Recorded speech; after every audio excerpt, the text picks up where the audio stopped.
You are listening to post-game content on YouTube.com. I'm Thomas, Welcome. I'm Kevin. and continuing our remote recordings for this coronavirus nonsense. We do have a little bit of news today. Um, so, I believe 1 or 2 episodes ago, I talked about how there was a massive leak of The Last of Us Part 2. Where just like tons of spoilers and gameplay stuff. It was just a mess, and for a while it was rumored that it was a disgruntled Naughty Dog employee just because of sort of the crunch culture that Naughty Dog has created with The Last of Us 2's development. But recently, Sony Interactive Entertainment, they did an investigation into it. They released a quote about it. This is from Polygon. It says, Sony Interactive Entertainment has identified the primary individuals responsible for the unauthorized release of The Last of Us 2 assets. They are not affiliated with Naughty Dog or Sony Interactive Entertainment. We are unable to comment further because the information is subject to an ongoing investigation. We're looking forward to when The Last of Us 2 will be in your hands and can't wait for you to enjoy the full experience on June 19th.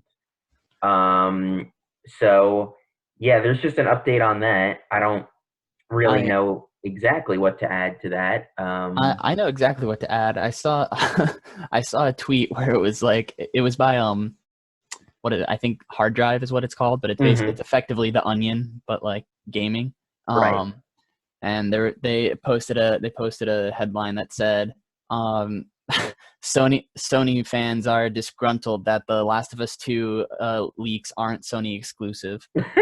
Yeah, yeah, I saw that. uh, well, I mean, what about you, Tom? Are you upset? Are you upset that the leaks aren't exclusive?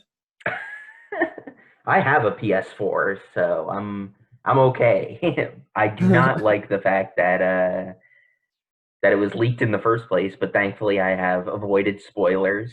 So, That's good. I actually spoiled something for myself, but because I never played The Last of Us 1. I think we've talked about this before, how it's probably one of my biggest sins, but mhm. I didn't play The Last of Us. Um, and now that I read something, I won't repeat it obviously, but it was about like it was a pretty dramatic thing. And or at least I could surmise that it was. I don't know, but that's the thing. Like, it just didn't have any effect on me. I was like, damn, good thing I didn't Right. play these games yet. Like, Wow. I'll probably If I had forget played by the this, I time would it have been comes depressed. out. Yeah. Uh, um,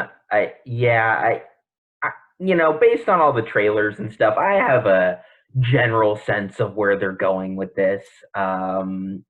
But that being said, The Last of Us One has a pretty, and I won't spoil it for you, Kev, but pretty famous kind of twist moment at the end.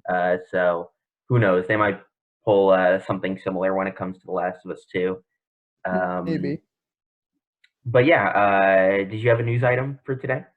I did. So, and this I completely found by accident. So, I was playing TF2 with a friend, and we were just going. So we like to go to community servers, like random community servers, test out all the stupid like custom apps, test out, uh, or go to like the most ridiculously named slash themed servers.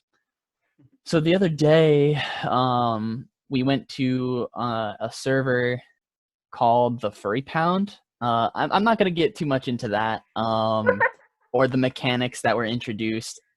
I will say that the server currency was like fur tufts, and I didn't really like that. That kind of grossed me out just a little bit. I don't know. I thought, Especially as a Sonic fan. yeah, yeah, like I just kind of uncomfortable. But I noticed this statue in the corner on the map, and it was of the soldier, and it was like rest in. There was a plaque on it that said "Rest in peace, Rick May." And when you walked up to it, it said some sort of insulting voice line to you. So like the one that I got, I walked up to it, and he's like, "You call that a hat?" He was like, That's a measly pile of I don't remember what he said, something to the effect of like trash." Um, but my friend and I were kind of like, oh, I mean, like for how weird this server is and how weird the people on this server are. Trust me, there were some weird people on that server. I would imagine with a name like that. Yeah. Like anyway, it was a strange experience. We're like, for all the things for all the weird things that have happened to us on this server, we've already like, this is pretty wholesome. And we found out later that that was just put into the game. Like that's a part of the maps now. And I'm interested because I wonder if they're going to keep those there, because it was an update. It was like a 2 kilobyte update. Right. I remember thinking like, why does TF2 have to update right now at like 3 in the morning? And anyway, it's interesting. So whether or not they keep them there, remains to be seen. But I think it'd be really cool if they kept them there. They're not intrusive, like in the slightest. So right now, as it stands, it's just a cool little like, hey, Absolutely. I always think it's cool when developers add in little, obviously it's unfortunate when like a person involved with a game's development dies, or any person dies for that matter. But I always think it's cool when they put in like little like memorial Easter eggs and stuff like that. Yeah, Um, yeah. I always appreciate that because it's like, for even though video games are sort of like generational and like they come and go, they still exist even when they're no longer in circulation. So it really is like the ultimate way to memorialize someone, um, especially in like the digital age where, like someone puts a reference to someone in like a cartridge, that cartridge could be lost. But mhm. the files for like Skyrim, like if you're in Skyrim, you're there forever. Skyrim will always be re-released. Don't worry. They're But not making Elder Scrolls 6. yeah, Only Skyrim re-releases. well actually they are making a new game, but it's called Skyrim 2. um, They dropped the Elder Scrolls from the name actually. Skyrim 2. It's kind of like how Persona was like, it was Shin Megami Tensei Persona because it was a Yeah, spin-off. And then yeah, and Persona then it 5, they was got rid of the Shin Megami Tensei. And it's just Persona. yeah, yeah.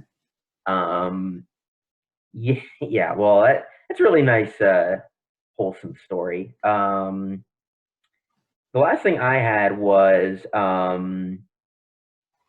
so, obviously we're all in lockdown, staying inside for the most part.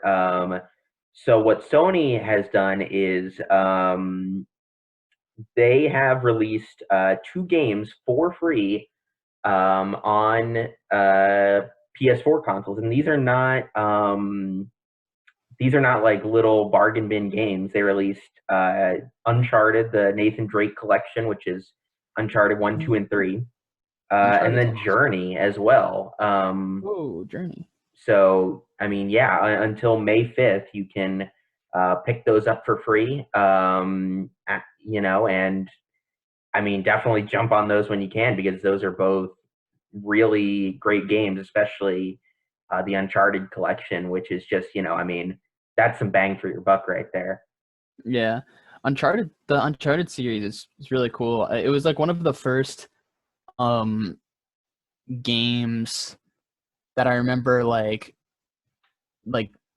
being like experimental to me in terms of like it was one of the first games that sort of introduced me to like a wider genre that I wasn't really familiar with. Hmm. Because like I was younger. It really was the T for T rating. Yeah, T for T rating. Like it's like a soft M game. You know what I mean? Like Right, right. it's one of those like it could be T, but it has some things in it. But like I don't know. It introduced me to like that more mature shoot kill people game, and I don't know. It kind of broadened my taste because up until that point I was just like, shoot games, they're the same. But Nathan Drake and his games, they were cool to me. I don't know.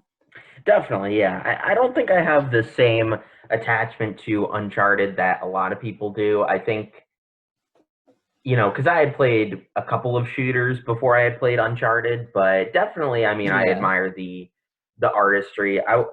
Uncharted 2 especially is still just a absolutely rock solid third person Mm, shooter. Yeah, 2 is awesome. I think another thing that did it for me was that it was basically like Indiana Jones, Hmm. like story plots, like that to me was really cool. Because I was a huge Indiana Jones fan. I mean I still am obviously, but like as a kid, those movies were awesome to me. Yeah, I mean Uh, it's a blast, for sure. yeah. Um, so I was thinking this episode we could just sort of chill out a little bit more. We've done a couple of different middle segments for a while now, so we could just jump right into the games that we've been playing lately. All right.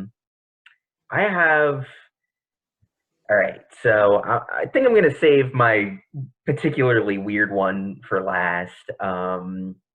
But so the first game I want to talk about is Persona 2 Eternal Punishment, which so I believe last episode I talked about Persona 5 Royal, maybe 2 episodes ago, but regardless, I talked about Persona 5 Royal.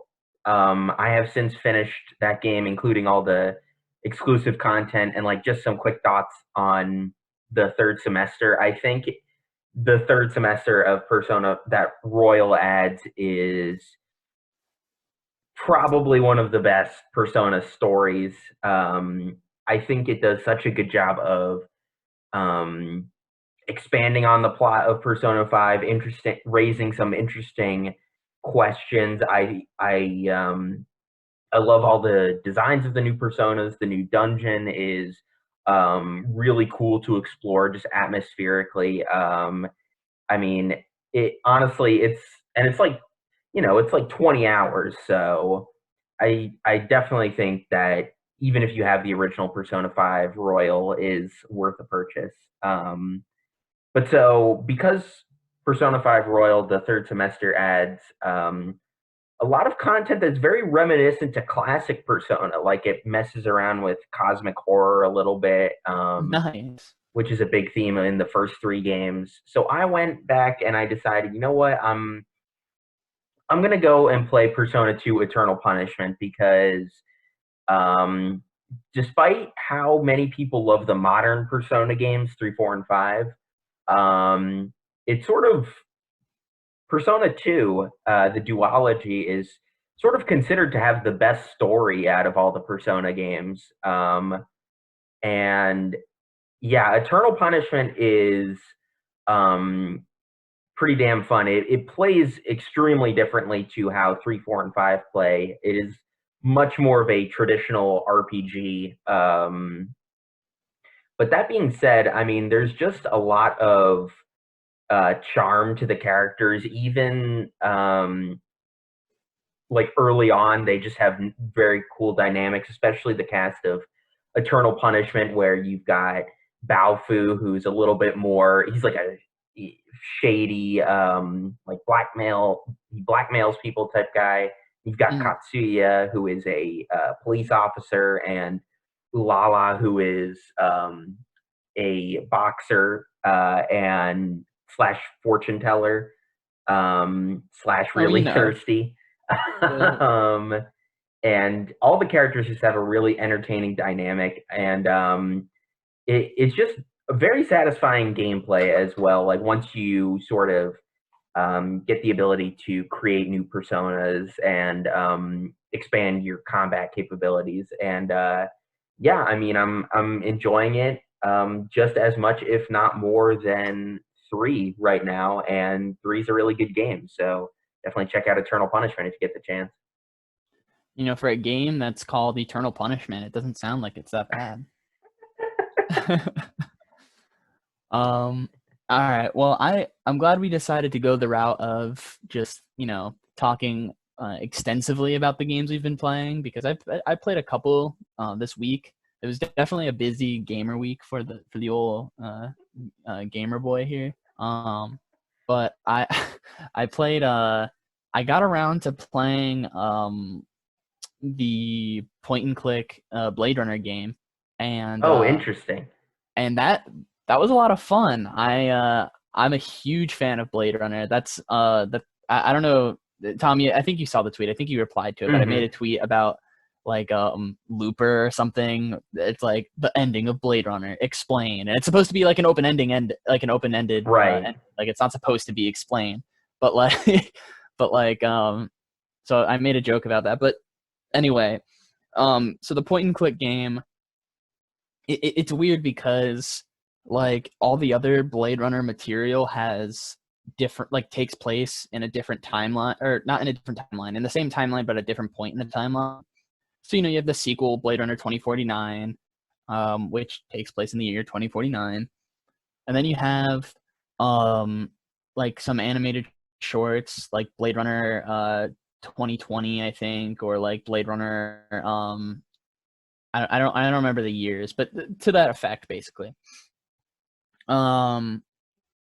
This one actually can't really follow that rule because it takes place at the same time as the movie.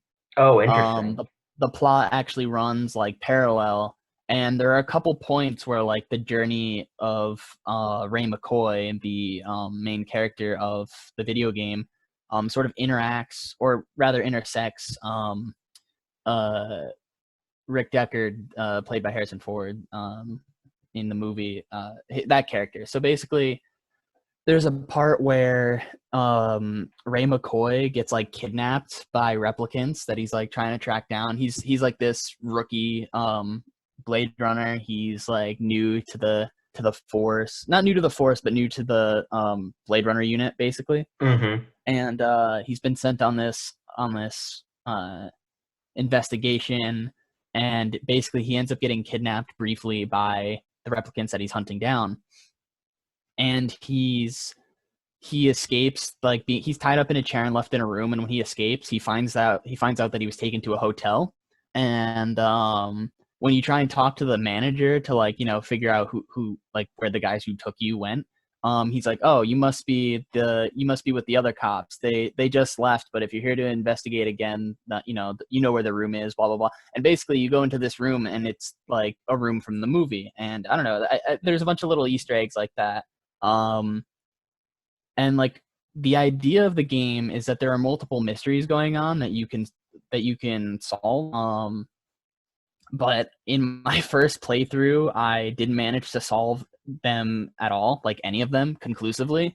To my understanding, there's a mechanic in the game where you can basically you can like solve the case or whatever, but how you trigger that and what you have to do to trigger those, I have no idea. So I'm kind of excited because it seems like this game's got some replayability to it. Um, it's got all of the like iconic songs from the movie. The loading screens basically, or like the transition screens, are all like the like if you go place to place via the like the flying car or whatever. It does like it recreates some of the iconic like flight scenes from the movie. Oh, nice. Which is a lot less impressive when it's like a video game, because in the movie you're thinking like, wow, this is the 80s, they really nailed these special effects, and then like you're kind of playing the game, you're like, that's pretty good sprite work, I guess. um, but no, I mean, I love it. The aesthetic is there, which is important to nail. Ray McCoy is like an interesting character. I was really worried that they were gonna just like make this like generic protagonist. I mean, his sprite is definitely pretty generic. He's just like, like he's just a dude in a trench coat, very similar to Harrison Ford's character. But Harrison Ford was done like on purpose. His character's supposed to be ambiguous and all that. But Right. Ray McCoy actually has like defining traits, and he's pretty interesting. I don't know, like he has a pet dog. He spent like he says that like he spent basically like a year's worth of his salary just to get like an actual dog rather than like a fake one, because like Blade animals Runner are all but universe. extinct or whatever. Yeah, yeah. Um, I don't know, the dialogue, everything about the game's pretty good. Like the dialogue is pretty spot on. It's fully voice acted. Um, there are a bunch of like super cool mechanics that I like about the game. Like this is definitely up there with like Grim Fandango in terms of like good point and clicks. Mm-hmm. Um, and so, but that being said, it's still a point and click. So like if you don't really like other one, like if you played Grim Fandango and didn't really like it, first of all, you're wrong, like just objectively. But like also like you probably won't like this game unless you're a fan of the movie, like a diehard fan of the movie. Because those are really the two main appeals. Wait, I thought Is we were like talking about Blade Runner, not Die Hard. yeah, whoops.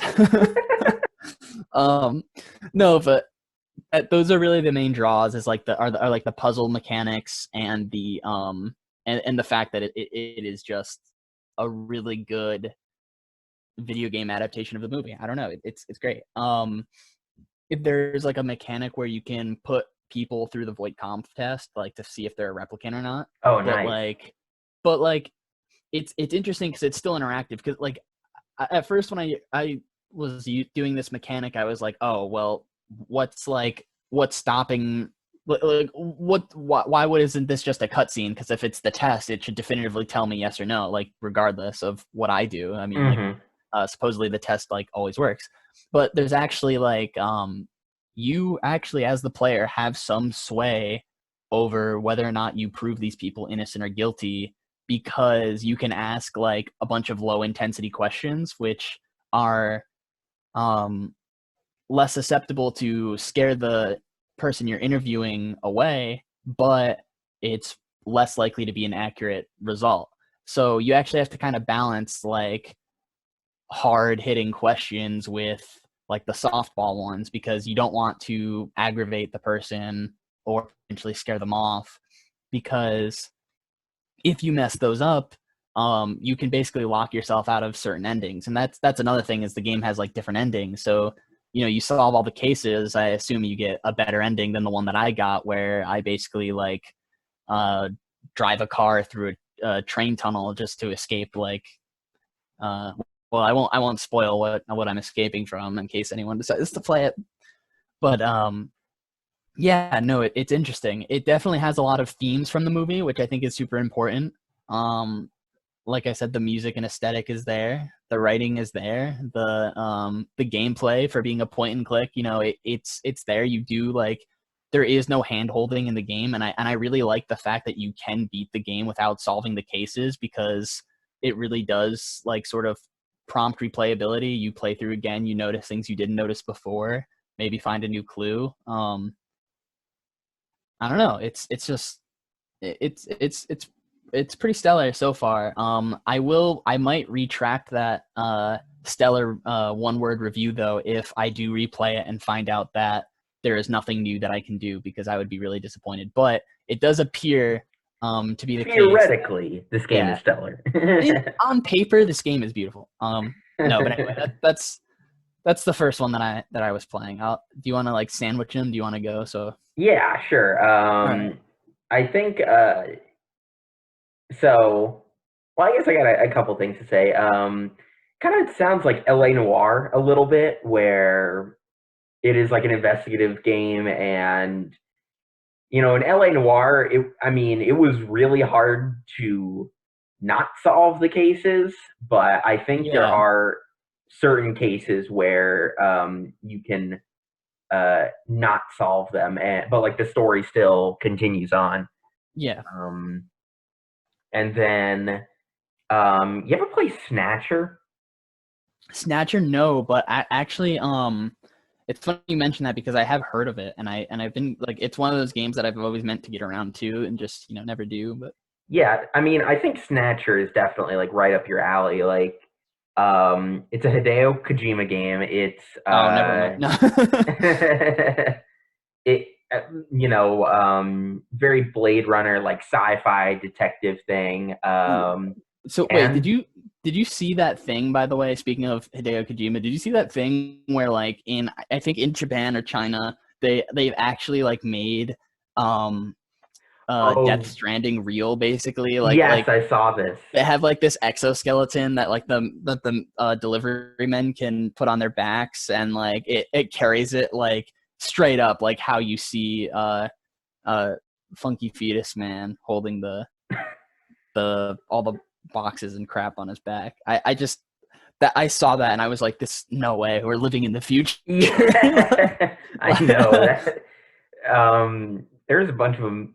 Not to go off on a Death Stranding tangent, but someone did also make like um, a A pod funky like fetus? similar to what the fetus chills out Oh in for no. their baby in real life. That's oh man. Not like a fetus, but Well, yeah, like an actual baby. I would Um, hope it wasn't a fetus. it That'd be so disturbing. really would be. Oh my god. Honey, you were a test tube baby, but on the bright side, you had gamer parents, and then like it's just a picture of like it's your like Inception picture of you just floating around in this like orange tube, and you're just like horrified for the rest of your life. And then he plays like Death Stranding. It's like wow, this is my life. Yeah. Yeah. So speaking of really really weird stuff, the other game I've been playing is a game called Killer 7. Um, which What's so so scary? Oh my God! It's because 789. yes, you found out, Kev. No, so I'm on record. I've brought it up a couple times. Is that I'm a pretty big fan of No More Heroes and No More Heroes 2. And director for those games, Suda51. Uh, I'm a fan of his, but I mean, I enjoy the fact that he's willing to go and like just make weird stuff, but I haven't really played any of his games outside of No More Heroes and No More Heroes 2 and Travis Strikes Again. So like all the No More Heroes games basically. But recently, his first game, Killer 7, was on sale on Steam for $10. I picked it up. Nice. Um, That's a steal. this is uh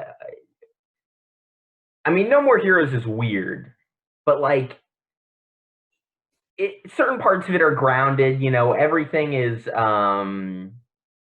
makes sense why characters do the things they do for the most part. No, Travis yeah. Touchdown, you could imagine that type of person existing in reality. They just wouldn't be as um, good at life as Travis Touchdown is. But Killer 7 is like just whacktastic from the start. The plot of this game Why? is that you are a hitman with 7 different personalities. Um, So you're like Moon Knight if he was a hitman. exactly. Okay. Moon Knight plus 4, and also a hitman. Um, Nice. and you work for the U.S. government, and um, the U.S. So Moon Knight and Agent 47 have a kid. exactly. All right. I'm following. This is tracking really easy now. And the reason that you are hired by the U.S. government is that there is a some type of force called the Heaven Smile, which is releasing invisible clown suicide bombers into Wait, if they're invisible, why do they need to be clowns? because they laugh like clowns. No. And so Smith, who's the name of Oh no. the assassin, has to go around, kill all these insane clown suicide bombers, and figure out the conspiracy that is threatening to destroy the United States. um, this game is uh, just so weird. It's kind of a rail shooter where, first off, you don't use the analog sticks to move. You hold down the A button to move. Um, you change directions with the B button. Um, and then you aim your gun with the R button. And the way you detect the invisible clown suicide bombers is you press the L button while you're in aiming mode. It is a very unconventional gameplay style. All the all the Smiths have different abilities and guns. So Dan Smith uses a revolver that's sort of average power, average speed. There's Mask, who Like the is Mario, I guess. um, Mask Smith, who is a he's a personality who is a luchador wrestler. Oh, nice. I know you cut out Kev, but it makes just as much sense as if you were paying it, if you I were listening to what I was saying. if I was I yeah, some technical difficulties on my end came up, but I if it makes you feel any better, the whole time I was still sort of trying to wrap my mind about a plot consisting of an invisible threat that is still specified. Like if they're invisible, I get it, they laugh, but like the invisible clowns. Well, all right. Technically, they're not. No one calls them clowns, but I mean, But they're they kind clowns. of look like clowns. Like they're covered in like full body paint and like laugh insanely and like Yeah, no, they're definitely clowns. You're right, but like, listen, I don't know, man. Not my um game. Not my uh game. where else was I? Oh yeah, the luchador personality Mask. He uses twin grenade launchers. Okay, Um so very like Salvador from Borderlands 2, like the dual wielding heavy yeah, man. kind of it, and mind you, Kevin, this is all on the first level. Um, what I'm just at this point, this isn't even like a recommendation slash warn. This is like, let me just tell you about the weird stuff in this game. There's a so this game has some minor puzzle elements. And the first puzzle involves No, the um, first puzzle is the plot, Tom. Whatever you were about to say is wrong, but the it first puzzle is the plot. You're right. Very puzzling, But anyway. also, the first in-game puzzle involves using a magic fire ring, which you get from a severed head that is in a dryer that talks to you. Um, and you Oh, use you know. and like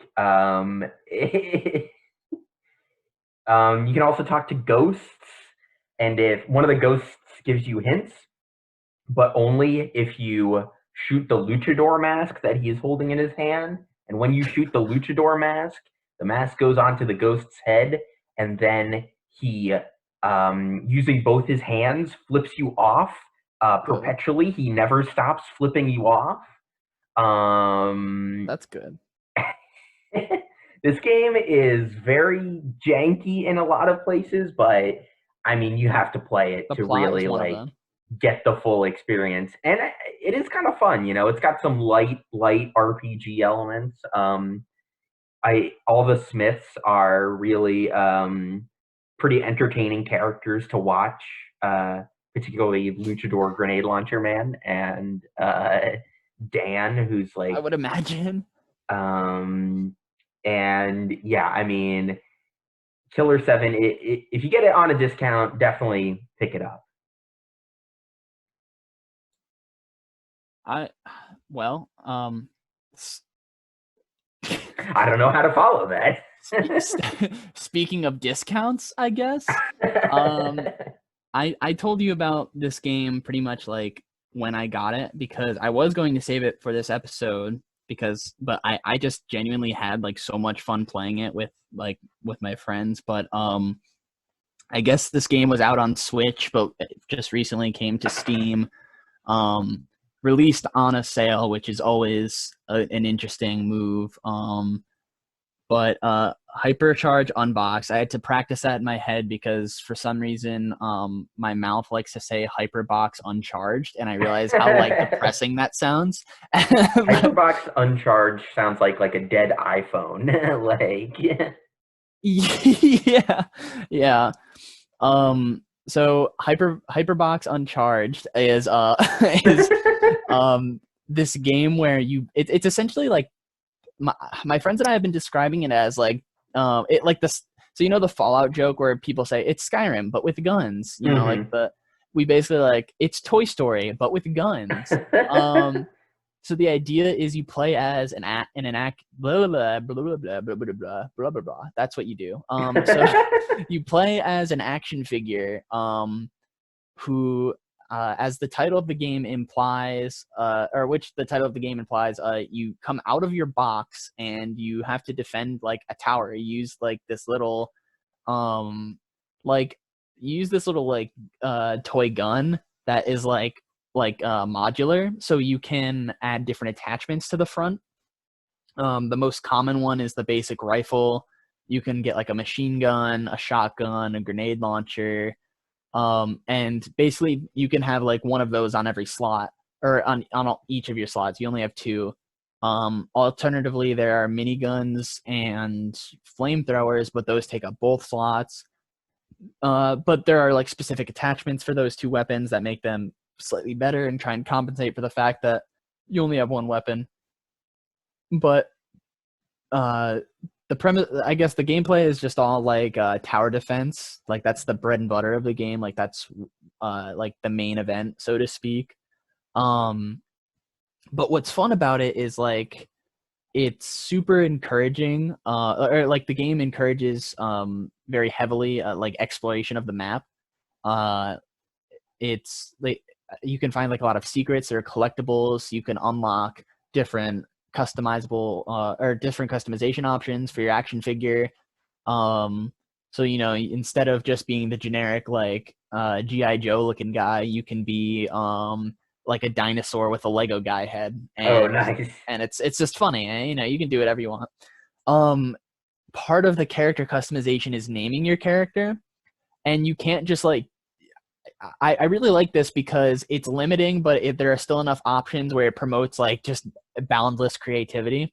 But like you can't just type in a name for your character. No, you have four slots, four different name slots, and each slot is a different word. So there's like prefixes like Mr., Mrs., Doctor, Professor, Sergeant, whatever, or even just the. And like and then like there are nouns, so you know like uh boy, girl, whatever, whatever, whatever, whatever. Like, and those can range not just from like human nouns, but also like bugs. Like, I think my name for a while was Lieutenant B, and I just thought that just thought that was funny. The character was like jet black and pea yellow colors, and so I was just Lieutenant B, just running around the map as an eyesore. Um, for a while I played as a a giant bug action figure called the Duke. Um, and I just thought that was funny. So my point is that like you can have up to 3 of those slots filled, or a minimum of 2. So you can have just like funny names. Like my friend goes around as the perverted baby. Another one of my friends is the philosophical guy. And every time we're in a voice call, he just goes, philosophy. And then, That's great. and then another one of my friends is Professor Rapid Finger. And then we also have Mr. Hot Boy. So you know that's a good one. I like all these. These are all good. Yeah, no, these are all pretty good. I like philosophy guy because it's like philosophy makes it sound like high, and then he's just like, yeah, he's just a He's guy, just a guy. Yeah, he's just, Philosophy is a hobby. well, for a while, I think he had changed it to the philosophical lad, which I thought was even better. Yeah, that's pretty good.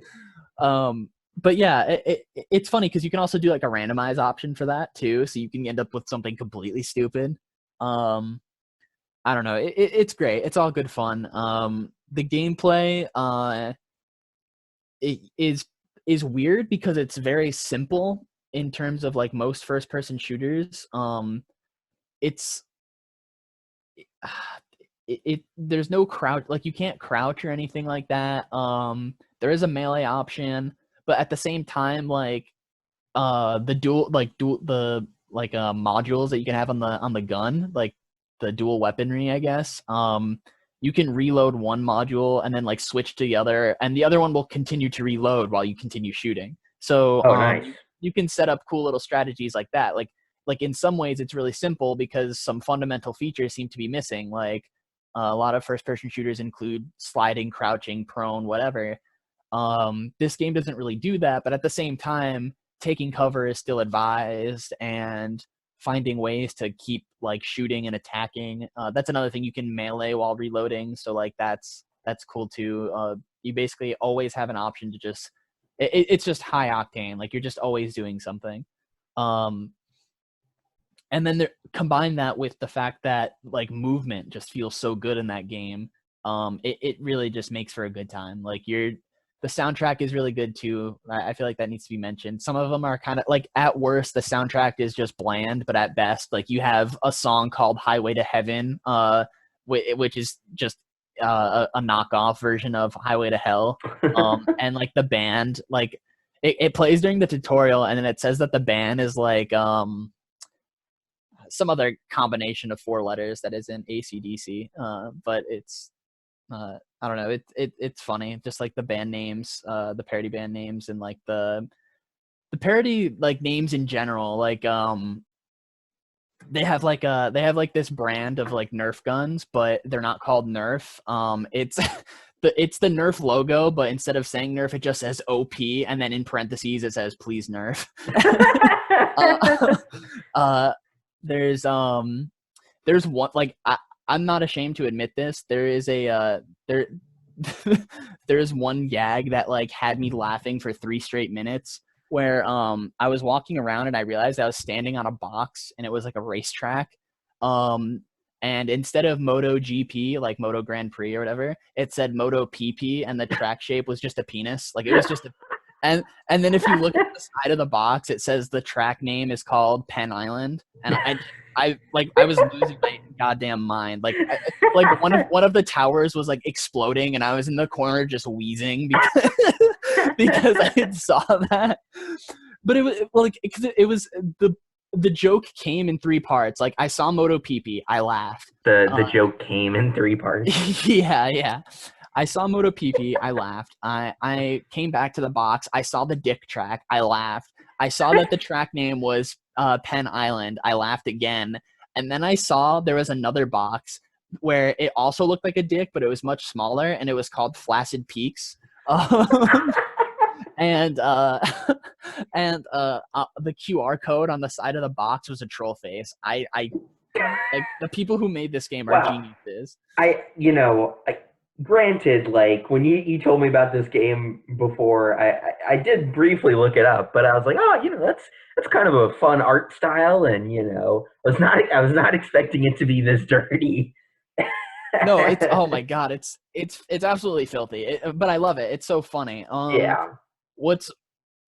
Speaking of the art style though, like I really love, like, one thing I'm like a total sucker for is when games sort of give you a visual aid, like that isn't a part of the UI. Like if they can give you some sort of indicator while incorporating it into the theme of the game. Like my favorite example is like Metroid, the visor in Metroid's cool. Like that it's pretty sleek, and it conceptually makes sense with like, it's immersive. It's right.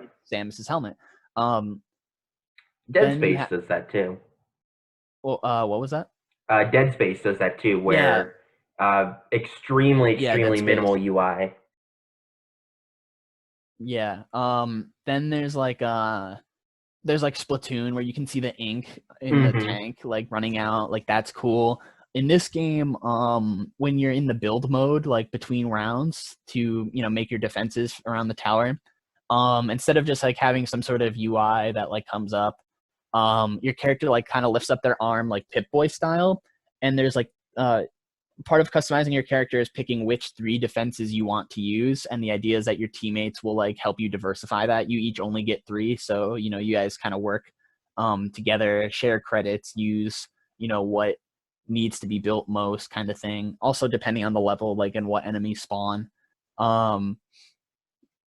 So when he lifts up his arm, there's the 3 different items that you can build right there. Like there's no screen like a Pip-Boy, but it's kind of looks like these cards are shooting out as if like your character dispenses them or whatever. It's cool.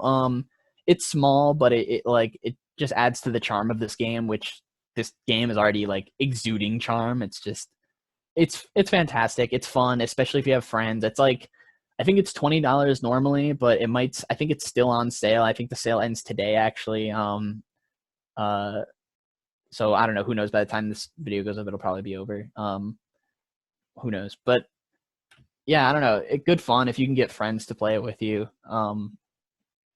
Good for just like kind of mindless jumping around and shooting, but also like there are harder modes with cooler unlocks if you're into like hating yourself and playing ridiculously hard games. The Beyblades in that game, there are Beyblades as an enemy type, and they suck. Like they're just so I hate them. I hate them. They clump up and they do so much damage. All you need to do is shotgun them, but like, man, they suck. Anyway. Whenever there's an enemy like that in a 3D game, they're always like super annoying. Yeah. Like in Dark Souls, there's a one of those like rolling enemies.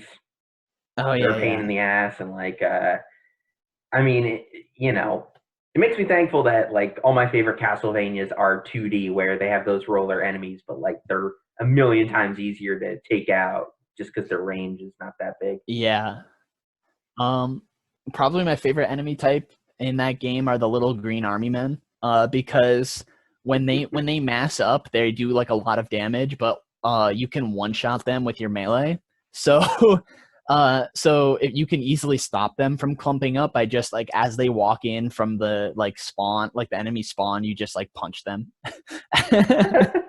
uh it's either that or the bouncy balls, because the bouncy balls similarly they do a lot of damage and they're hard to hit with your gun, but if you can like punch them out of the air, it's so satisfying and it just one shots them. So like the bouncy ball just like shatters into a million pieces. Nice. Yeah, it's really fun. I mean, it doesn't sound like this game has this problem, but I always like in my shooters, like when there is it feels satisfying to like kill an enemy or something like that. Like, um, we were just talking about Uncharted, Yeah, but I don't really feel like enemies are like that fun to kill in Uncharted compared probably to because they're like, people and you feel bad about shooting people, Tom, and that's a normal thing. well, in BioShock, they're fun to kill. Okay, but in I guess in those are more Bioshock, like you're insane. mutant people, Yeah, you know. yeah. Um, Like evidence that like Thomas is a psychopath. um, there is one enemy, and I think it was because we were on an easier difficulty when it happened. But regardless, there's like a T-Rex in one of the levels, and so you charge. Each tower has like a shield, and you can charge the shield by putting batteries in the tower or whatever. And so part of the game is like between rounds, okay, you got to find the battery, or you got to charge a battery during a round so you have it for next round, whatever. um that's just kind of part of the gameplay, is rationing your batteries and rationing the energy, because certain traps might use electricity. um but so do these T-Rexes. So when a T-Rex spawns, you can hop on its back, and its weak point is its battery pack, and you can just like start punching the battery out of Oh, the nice. dinosaur, and like as long as you can stay on it, you just do a bunch of damage to it. And like I remember I was playing with my friend, we had just encountered the dinosaur for the first time, and I hopped on its back. I'm like, I'm gonna rip these bad boys out, and you just see me start punching it like over and over. So I don't know, fun game, fun game. If you have friends, you probably don't, but if you do, definitely give it a shot. uh, Okay, I'm just kidding. You probably have friends, but you definitely don't have $20, so don't kid yourself. Uh, Neither of these can be the truth. yeah, it's one or the other. Anyway, well, because I mean, if you have friends, you have to pay for them somehow. Like, at least that's how it works for me. Does no one else have that true. problem? I'm getting sad. Can we end it? Yeah, we can. All right. All right. So, that was a pretty chill episode. So, if you want to see not chill stuff, you can follow me on Twitter at Thomas M. Brickman. If you do want to see Chill Stove, you can follow me on Twitter at Hey It's Kevo. And if you want to keep up with all the latest news for this podcast, when the episodes go up, you can follow the podcast at PostGameCon. That's at PostGameCon on Twitter. And I also do another podcast with my buddy Emily where we are breaking down every episode of JoJo's Bizarre Adventure. We just started Battle Tendency, which is the second season. I'm so excited to keep going on that. So if you guys want to check that out, be sure to find. Isn't Breakdown like a song from a JoJo? Yeah, it's the opening for part 4. Did I say Do you guys use breakdown? that? I said that. I said, oh. See, this is how tired I am. This is the last week of school. I get what you're saying. We don't use it as the music, but I kind of like that idea. You can use that one too. Yeah. I remember I gave you another idea at some point, but you can use this one too. I don't remember what the first one was. So long as you just give me the $50. Yeah. As long as you promise to plug this show on your other show. I do. Good. So if you want to listen to the JoJo podcast, you can find it on YouTube at I Want to Fight Araki. You can also find it on social media. I Want to Fight Araki on Instagram. I Want to Fight Araki on Twitter at I Want to Fight AR1 on Twitter. And with all that said, we'll see you guys next time.